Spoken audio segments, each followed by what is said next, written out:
Perkenalkan, nama saya Vanji Yofian dari kelas 0401 SCFM 001 dengan NIM 221011750173. Di sini saya akan mempresentasikan mata kuliah rekayasa perangkat lunak dengan materi pertamanya yaitu SDLC atau Software Development Life Cycle. Di sini ada agendanya. Yang pertama, perkenalan SDLC, yang kedua, tahapan SDLC, yang ketiga, metode SDLC yang umum digunakan, dan yang keempat, pentingnya SDLC dalam proyek pengembangan. SDLC atau Software Development Life Cycle adalah kerangka kerja yang digunakan untuk merencanakan, mengembangkan, mengelola, dan memelihara perangkat lunak. SDLC membantu tim pengembang menciptakan perangkat lunak berkualitas tinggi dengan biaya yang efektif dan waktu yang efisien. Lalu ada tahapan SDLC. Yang pertama yaitu perencanaan atau planning. Tahap awal untuk memahami kebutuhan bisnis dan menetapkan tujuan proyek. Lalu melibatkan analisis studi kelayakan seperti teknis, operasi, dan ekonomis. Yang ketiga, menyusun rencana proyek, alokasi sumber daya, dan menentukan risiko. Yang kedua, ada analisis kebutuhan atau requirement analysis. Yang pertama, mengumpulkan dan mendokumentasikan kebutuhan pengguna dan sistem. Yang kedua, melibatkan stakeholder untuk memastikan semua kebutuhan jelas dan lengkap. Lalu hasilnya adalah Software Requirement Spesifikasi atau SRS. Yang ketiga, ada desain sistem. Dimulai dengan membuat rancangan sistem berdasarkan kebutuhan yang telah dianalisis. Lalu membuat rincian desain mencakup arsitektur sistem, antarmuka pengguna, database, dan modul. Lalu menghasilkan dokumen desain sebagai panduan pengembangan. Lalu yang keempat yaitu pengembangan atau development. Tahap implementasi desain menjadi kode program. Lalu tim pengembang menulis, mengintegrasikan, dan menguji kode. Lalu terakhir menggunakan alat seperti version control untuk manajemen kode.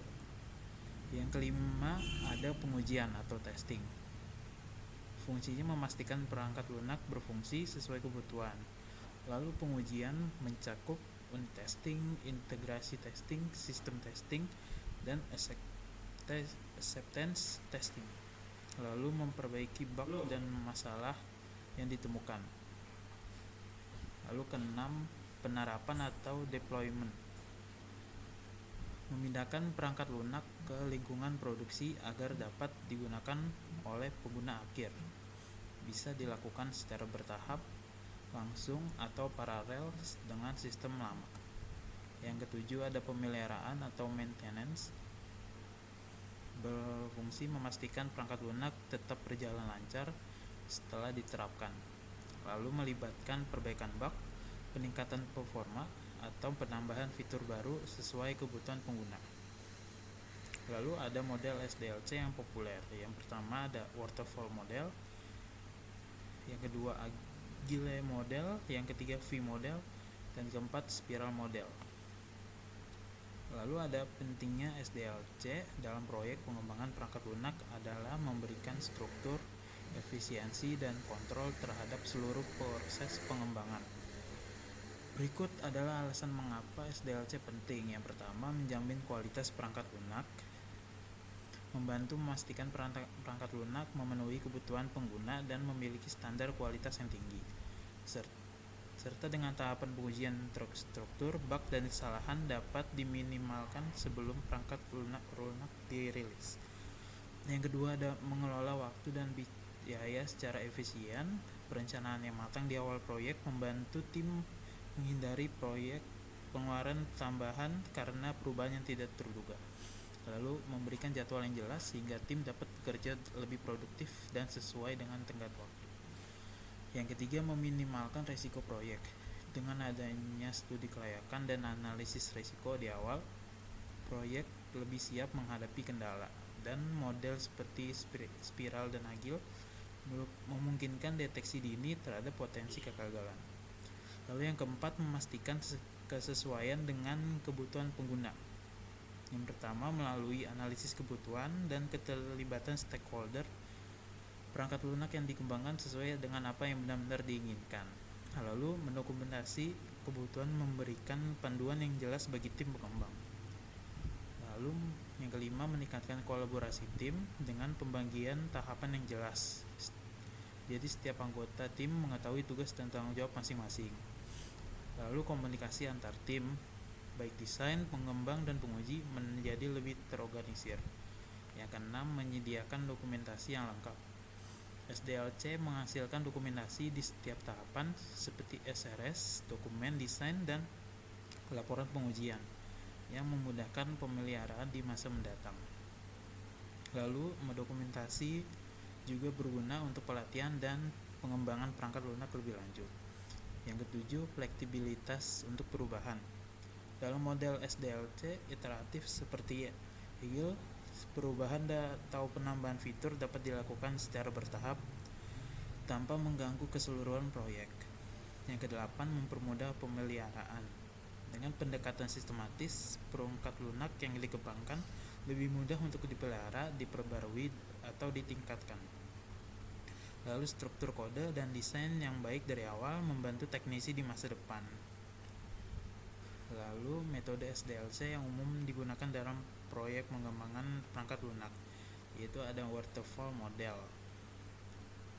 Keunggulannya mudah dipahami dan dikelola, dokumentasi yang lengkap pada setiap tahap, namun memiliki kekurangan yaitu tidak fleksibel terhadap perubahan.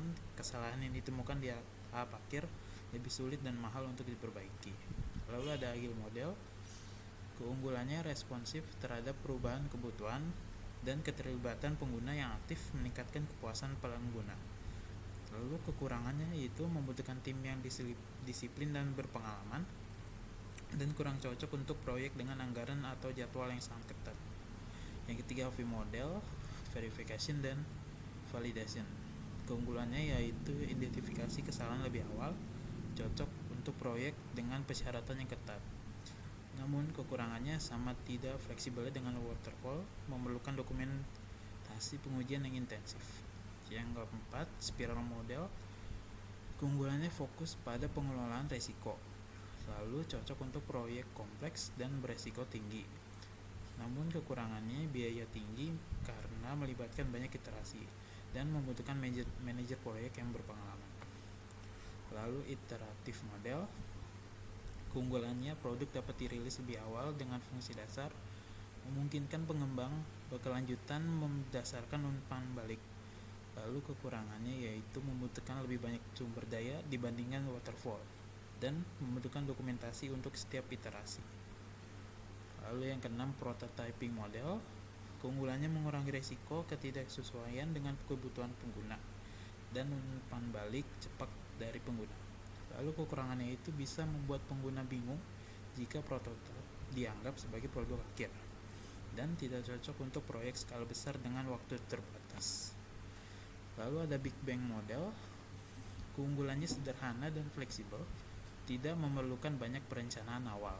Namun kekurangannya risiko kegagalan tinggi jika kebutuhan tidak dipahami dengan baik dan tidak cocok untuk proyek besar atau kompleks.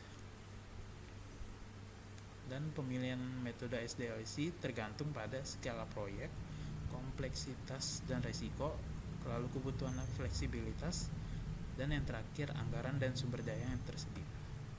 Kesimpulan tentang SDLC dalam proyek pengembangan yaitu SDLC adalah kerangka kerja yang sangat penting dalam pengembangan perangkat lunak dengan membagi proyek menjadi tahapan yang terstruktur mulai dari perencanaan hingga pemeliharaan.